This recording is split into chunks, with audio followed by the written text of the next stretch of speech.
We have a ghost that lives in our house. We named the ghost. His name is Shaquille O'Feal. He's Shaquille O'Neal's sad brother. He's like moved plates that were in our dishwasher back onto our kitchen table. One time I was eating, I don't remember what I was eating, like quesadilla or something, but I was eating and then I went and I washed my dish and I put it on the drying rack. Like I specifically remember doing this.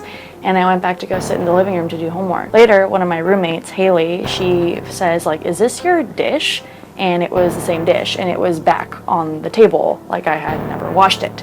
There's been times where there would be like a group of us here and we'd hear noises and it's no one who's here. But it hasn't been like horribly creepy or like woo or anything like that. There was one day I was in our kitchen and I heard him playing I heard really loud music coming from my roommate's room when she wasn't here. Another time, Eunice and I were sitting at the kitchen table and we heard noises coming from the sink, like a bunch of dishes fell over. So we got up and went to the sink, but there was no dishes in there.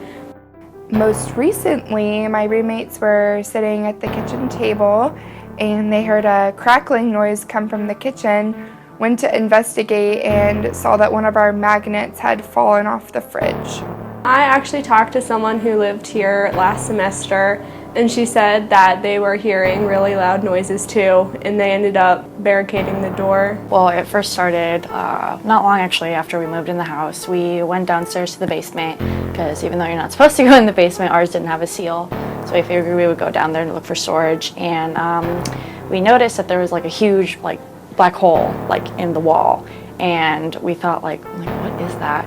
And when we like looked inside, there was like a bunch of beer cans and things like that, and there was like a bunch of like spider webs all along the walls and markings on the walls, like someone had taken like a crayon and just like at the wall. I know that there is like a spirit world with ghosts and things like that. I just choose to not really actively recognize it, and when there are just like little strange things that happen, I decide to be like, oh well, whatever, it could have been this or it could have been that. But I think Shaquille is real though. We think Shaquille's a nice ghost. I wouldn't be surprised if like there were ghosties, but I wouldn't be surprised if there weren't ghosties. It's like, as long as the ghost leaves me alone, I honestly don't care. It's not just our imaginations.